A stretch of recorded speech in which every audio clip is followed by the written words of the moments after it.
Selamat datang kembali di Confucius ID. Sekarang saya akan melanjutkan manhwa kesukaan kalian, SSS Suicide Hunter. Pedang hati. So Baiqiang tersandung pada tahap itu setelah musim dingin berlalu lagi dan lagi. Ketika dia tidak bisa lagi merasakan dinginnya musim dingin itu, pedang hati. So Baiqiang mulai memahami tahap itu ketika dia tidak lagi disebut sebagai aroma salju, melainkan sebagai Heavenly Demon. Aku dapat melihatnya. So Baiqiang, wanita yang menjadi Heavenly Demon, bergumam. Ada tahap di depan yang tidak pernah bisa diatasi oleh siapapun. Kelihatannya sejauh nirwana, tapi adakah tempat yang tidak bisa kamu datangi jika kamu bisa melihatnya? Jantung Heavenly Demon berdebar kencang. Pedang hati adalah panggung legendaris yang hanya dibicarakan. Membunuh seseorang dengan pikiranmu. Jika kamu memiliki niat untuk membunuh, kamu menyimpan niat membunuh ini di dalam hatimu, dan orang tersebut akan segera mati. Tidak perlu pedang, tidak perlu kata-kata juga, dan panggung itu akhirnya muncul di hadapannya. Heavenly Demon Nim. Jika yang terhebat dari kita semua, jika dia diberi waktu, jika dia punya 60 tahun untuk fokus hanya pada pelatihan, sungguh jika dia memilikinya, lepaskan kami dari rasa sakit ini. Orang-orang bersujud di hadapannya. Pemerintah menyuruh kami membayar pajak dengan kulit musang. Ayahku pergi berburu tapi tidak kembali. Jadi kami tidak bisa membayar pajak, dan pajak dibayar berdasarkan jumlah kepala keluarga kami. Nenekku mengatakan kepadaku bahwa hari-harinya sangat singkat, dan untuk mengurangi pajak, Heavenly Demon Nim, di depannya ada banyak punggung yang membungkuk. Terjadi kekeringan tahun lalu, jadi kami tidak punya apa-apa untuk dimakan. Aku tidak punya apa-apa untuk dimakan, tapi aku diperintahkan untuk membangun waduk dan bendungan untuk mencegah kekeringan tahun depan. Tapi bagaimana bisa membangun dengan tubuh yang kelaparan? Mereka menyeret putriku dan pergi, dia belum kembali. Heavenly Demon Nim, ada banyak sekali. Heavenly Demon diam-diam menatap gunung bersalju. Bertahun-tahun mengabdikan dirinya untuk pelatihan. Jika dia hanya memiliki 60 tahun, dia akan bisa naik ke tahap yang tidak pernah dilakukan oleh siapapun dalam sejarah. Itu adalah fakta yang jelas dan tak terbantahkan. Namun, meskipun begitu, bimbing kami. Heavenly Demon berdiri, memegang pedangnya, jubah hitam berkibar. Ada banyak hal yang harus aku tebang. Apakah dia akan meninggalkan dunia, atau akankah dia meninggalkan dirinya sendiri? Pada akhirnya, Heavenly Demon begitu saja meninggalkan keinginannya sendiri. Dia menahan keinginannya akan kekuatan sampai dia tidak menginginkan apapun. Karena begitulah dia selalu hidup. Hari itu juga dia membunuh mereka yang membekukan dunia. Tapi dia tidak bisa mengurangi musim dingin. Semula, Baihuryang berlutut.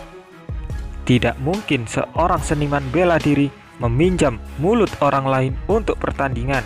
Itu tidak sopan. Dan dalam hal kekerasan, itu akan tercatat dalam sejarah dan dihina.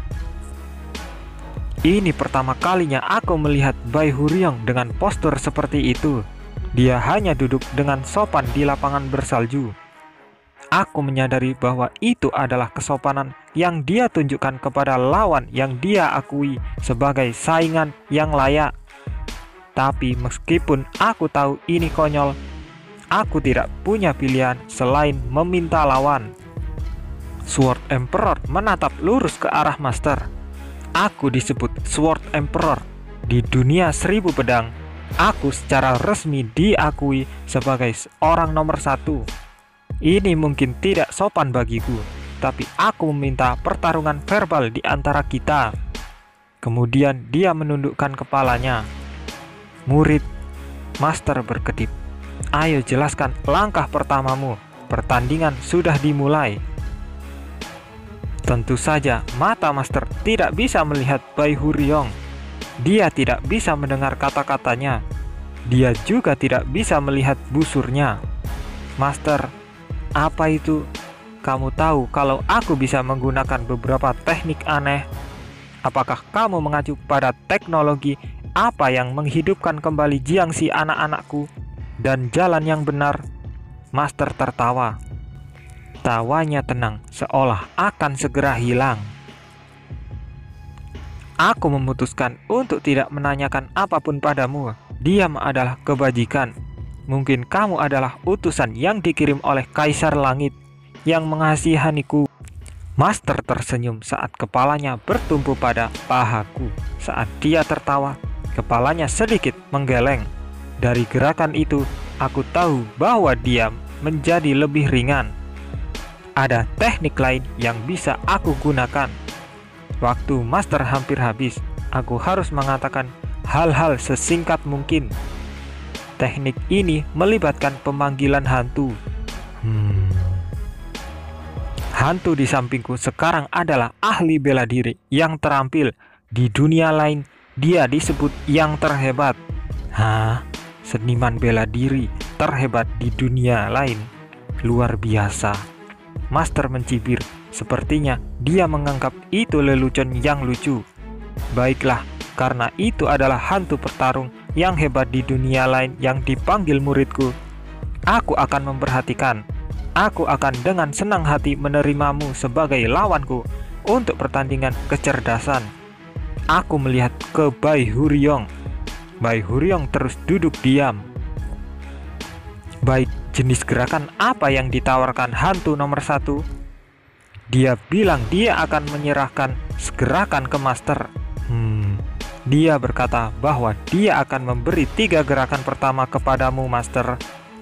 Sedikit senyuman menghilang dari ekspresi Master. Benar-benar mania. Muridku tidak akan pernah mengatakan hal seperti itu. Pasti hantu yang tidak tahu tempatnya.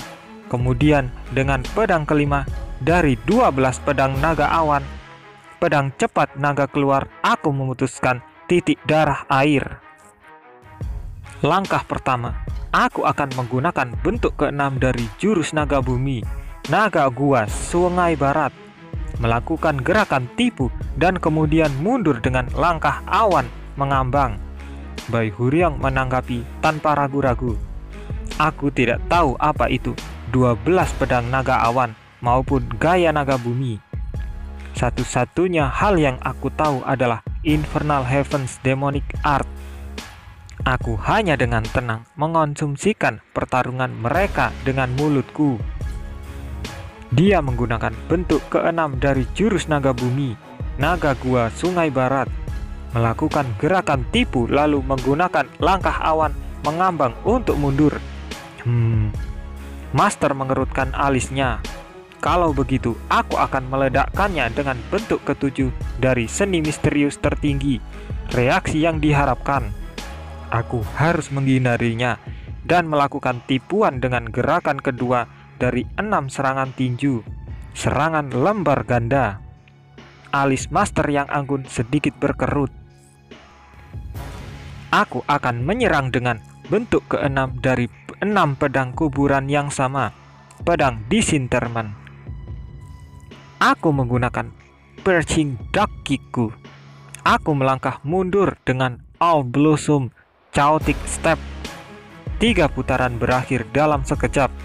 Aku tidak dapat memahami pertempuran seperti apa yang terjadi di antara keduanya. Namun Master diam. "Kamu..." Bai Huryong dengan tenang membuka mulutnya. "Aku bisa membayangkan bagaimana kamu hidup setelah naik ke peringkat teratas di sektemu. Kamu mengabdikan diri kepada kelompokmu tanpa waktu untuk pelatihan. Kamu bisa saja memasuki tahap hidup dan mati, tapi kamu tidak melakukannya. Kenapa? Apa karena kamu sibuk 24 jam sehari tidak akan cukup untuk mengurus sebuah sekte. Kamu pasti sibuk mengurus keluargamu, anggota sektemu. Berapa jam yang kamu miliki untuk pelatihan? Tapi kata Bai Huryong, kamu tahu bagian apa yang paling tidak adil dari ini? Sudut mulutnya berputar. Bahkan seperti ini kamu masih yang terkuat. Kamu tidak punya alasan untuk membidik lebih tinggi. Kenapa? Kamu sudah di atas itu cukup untuk bertahan hidup. Dan semua orang mengakui kekuatanmu. Tidak perlu mencoba karena kamu benar-benar Tuhan mereka. Kesalahanmu adalah bahwa kamu adalah yang terkuat mutlak di dunia ini. Bai Huryong menyilangkan lengannya. Mari kutunjukkan seperti apa dewa di antara para dewa itu. Aku tidak mengulangi kata-kata ini padanya.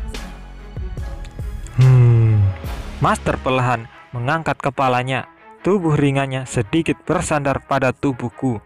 Dengan itu, dia duduk di atas salju. Kamu bukan hanya untuk pertunjukan Heavenly Demon dari Chronicles of Heavenly Demon yang terkuat sepanjang masa.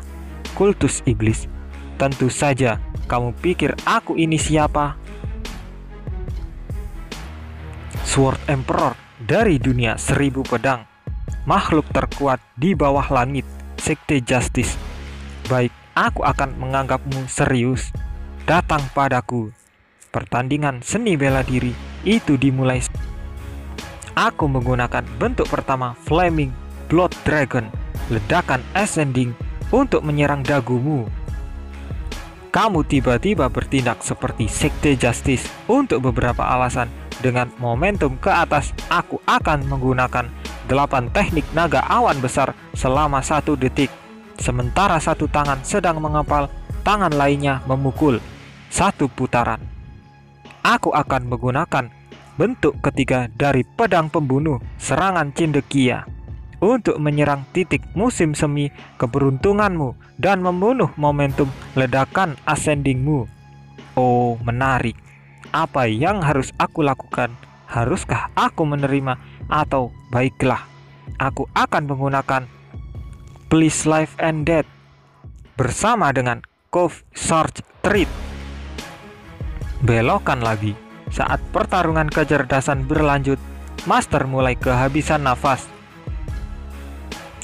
Nafas putih musim dingin menjadi lebih putih. Master menutup tangan kirinya dan meremas lututku dengan erat. Dengan tangan kanannya, dia mengepalkan tanganku. Dia gemetar. Gemetar Master diteruskan kepadaku melalui tangannya. Berapa lama kau akan membiarkan kakimu yang kotor menutupi jariku? Aku akan merobeknya dengan Burning Lich Boss Plate, bentuk kedua dari Three Seeds Demonic Scripture. Aku hanya mencocokkan auramu. Betapa ganasnya temperamenmu. Aku akan segera melepaskan kakiku dan mengudara dengan Burning Wave. Secara bersamaan menggunakan bentuk keempat dari Godly Grand Train Rotation, kematian hidup, untuk mengenai tulang raksasa yang tepat, lembah matahari, dan titik tekanan rumah roh pada saat yang bersamaan. Aku akan mundur 3 langkah dengan Heavenly Demon Step. Master sangat senang. Karena kamu berpura-pura menjadi Sekte Justice, haruskah aku mencoba meniru teknik kultus iblis juga? Mereka menanggapi dengan gerakan sekte lain. Benar, Murim Lord Aixen tidak pernah benar-benar saingan Master. Memang benar bahwa Murim Lord adalah anggota terkuat dari Sekte Justice di dunia ini. Dia adalah satu-satunya yang mampu melawan Master. Tapi bukanlah itu terbukti dalam pertarungan terakhir. Ketika keduanya bertarung satu sama lain dengan seluruh kekuatan mereka, itu adalah Master yang akhirnya menang. Permainan itu memilih akhir yang pasti. Mungkin itulah sebabnya Master menunda kesimpulan dari pertempuran baik dan jahat sebanyak 990 kali. Dia seperti anak kecil yang menyayangi dan menikmati sepotong permen selama mungkin karena dia tahu itu akan meleleh. Maafkan aku. Itulah kenapa di akhir yang buruk, Murim Lord mengucapkan kata-kata itu kepada Master. Aku minta maaf, aku lebih lemah darimu. Bunuh aku. Tanpa disadari, aku mengencangkan cengkeramanku. Tindakan yang bodoh. Aku menyengkram wajahmu dengan bentuk kedua dari pedang pembunuh. Kamu berharap aku akan menggunakan Iron Burning Plate untuk menghindari seranganmu. Dan kali ini aku menggunakan ledakan ascending di sisimu yang lain. Aha, Master akhirnya tersenyum. Itu bukanlah senyuman sedih ataupun senyuman yang terlihat seperti akan menguap. Itu adalah tawa yang cerah, didukung oleh detak jantungnya. Murid, hantu yang kamu bawa adalah yang terbaik. Benar, sekarang aku bisa sepenuhnya memahami perasaan Murim Lord. Dia mungkin orang terkuat yang aku kenal. Di mana kamu menyembunyikan hantu-hantu ini? Dan kenapa kamu baru memperkenalkan mereka kepadaku sekarang? Aku sedikit kesal. Aku belum pernah bertemu dengan seniman bela diri yang begitu kuat sebelumnya. Tidak, aku sangat kesal. Aku memelintir lenganmu dan menghentikan kekuatanmu. Dan aku mundur 4 langkah dengan langkah Heavenly Demon. Kamu sudah mundur 3 langkah dan sekarang kamu mundur 4 langkah lagi. Apakah kamu berlari kembali dengan ekor di antara kedua kakimu? Aku maju dengan Floating Cloud Step dan mengikutimu.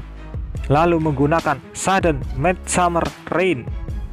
Aku kemudian melakukan dengan kekuatan pedang. Kekuatan pedang dengan hujan pertengahan musim panas yang mendadak. Aku kira kamu lelah mencariku. Baiklah kalau begitu. Aku menggunakan pedang haus untuk menyerangmu. Lalu menggunakan 3 bentuk pasir bawah untuk menyerang pilar surga, tengkuk, dan pilar kehidupan secara berurutan. Bagiku, pertandingan di antara keduanya tidak bisa dimengerti. Aku bahkan tidak bisa membayangkan pertarungan di... Aku mengerti pedang haus, namun aku tidak tahu apa itu naga pasir bawah. Aku tahu apa itu running wave, namun aku tidak tahu bentuk macam apa kematian hidup dari Godly Grand Rotation Train. Semuanya terus melintas di kepalaku, dan aku bahkan tidak diizinkan untuk ragu-ragu saat mencoba membayangkannya. Aku tidak bisa melihat kecocokan antara keduanya sama sekali. Kamu harus menyerang seperti itu. Bagus. Aku menggunakan sila kehidupan dan kematian. Gaya pedang kupu-kupu untuk menghindar dan mundur. Lalu menggunakan pedang surga subur tertinggi. Tidak buruk sama sekali. Jika memungkinkan, aku ingin menjadi saingannya. Jika memungkinkan, aku ingin memonopoli harapannya dan menjadi orang yang mengabulkan keinginannya. Aku ingin dia menghabiskan akhir hidupnya bahagia karenaku, tapi aku tidak bisa melihatnya. Yang paling bisa aku lihat dan aku dengar adalah, baik, aku akan menggunakan teknik untuk menyingkir. Aku akan merespon dengan bentuk ketiga dari sword style. Hanya sesuatu seperti ini. Aku tidak bisa melihat pedang dari 2 master ini. Baiklah, aku akan membalas dengan bentuk kedua dari Aku akan menindaklanjuti dengan metode dari Kata-katanya tidak masuk akal. Baik, aku akan menusuk dan mu dengan mu dengan gaya pedang. Kamu yakin sedang terburu-buru? Aku akan mengelak menggunakan kemudian gunakan untuk mengarahkan ke lehermu. Aku akan menangkisnya, kemudian gunakan bentuk ke-10 untuk menyerang mu dengan aku akan dan setelah melakukan serangan balik, aku akan memutar ke dari ke menggunakan tit ke tit dan tit. Gelap. Aku masih jauh dari jangkauan mereka. Setelah menangkisnya, itu dulu. Master yang terengah-engah kembali menatapku. Tiba-tiba waktu seolah berhenti. Pandangan Master, tatapan diam tetap di wajahku. Baik, ada senyuman kecil di bibir Master. Murid, hari ini dingin. Musim berulang kali jatuh ke musim dingin, sehingga daerah ini dikenal sebagai ladang salju permanen. Medan salju adalah medan pertempuran yang keras. Saat kamu melangkah maju, kamu sering jatuh ke salju. Jadi kamu harus terus menggunakan gerakan skill. Master menyentuh padang salju dengan jarinya. Salju berpori dioleskan di ujung jari Master. Jadi pertempuran di padang salju selalu berfokus pada mematahkan postur tubuh orang lain. Murid, apakah kamu mengerti? Kamu tidak perlu dengan keras kepala memenggal kepala atau menusuk punggungnya. Itu sungguh cukup mendorong mereka sampai mereka tidak bisa menahan skill gerakan mereka. Itulah sebabnya hantumu dan aku mencoba untuk mengambil alih ruang satu sama lain. Jika kamu mencuri ruang mereka, lawanmu akan memiliki jangkauan gerakan yang lebih kecil. Master, ada juga alasan kenapa kami menggunakan tendangan. Ini tidak hanya untuk memukul orang lain. Tendangan menyebarkan salju dan mengaburkan pandangan orang lain. Ini pertarungan yang cukup panik, bukan? Master berbisik di telingaku. Tutup matamu. Tangan kiri Master perlahan menutupi mataku. Bisakah kamu membayangkan lawan Mastermu? Iya, itu adalah Master yang kuat dan mulia. Dia pria yang besar. Dia hampir 2 kali lipat ukuranku, kan? Di kepalaku, aku membayangkan Bai Huryong. Iya, Master raksasa seperti beruang bernafas dengan tidak teratur. Dia mendesakmu untuk menyerang dan tersenyum dengan percaya diri. Ada perbedaan besar pada fisik kita, tentu saja dia yakin. Semakin banyak Master berbicara, semakin jelas sosok Bai Huryong dalam pikiranku. Bagaimana aku bisa mengatasi perbedaan fisik alami kita? Aku harus menerimanya. Terimalah, tapi pikirkan kekuatanku sendiri. Aku bisa bergerak lebih cepat darinya. Yang terpenting, aku lebih akrab dengan padang salju. Dan aku lebih mahir dalam menggunakan keterampilanku daripada dia. Iya, mainkan pedang panjang. Apakah kamu mengerti, murid? Aku mengincar pertarungan berlarut-larut. Master tertawa, lalu berkata sambil bercanda. Tapi lawanku melihat niatku. Gerakannya menjadi tidak sabar. Pedangnya memotong lebih cepat. Dia berlari ke arahku seperti babi hutan. Segera, tapi itu tidak perlu ditakuti. Aku sudah meramalkan ini. Aku mundur pelan-pelan. Mataku. Aku menyeretnya masuk. Pemandangan itu tergambar di depanku. Aku terus berjalan mundur. Langkah kakiku terus menjadi ringan. Dia bertingkah seperti babi hutan, bergegas masuk dan melempar salju ke segala arah. Musim dingin berulang dan dunia berubah menjadi padang salju permanen. Master melangkah mundur. Bai Huryong bergegas maju. Salju terbang menjauh dengan setiap langkah yang kita ambil. Aku juga mulai bisa melihat. Itulah lanjutan manhwa SSS Suicide Hunter. Mohon maaf jika ada salah kata. Tapi jika kalian suka, jangan lupa untuk like dan subscribe channel ini supaya semakin berkembang.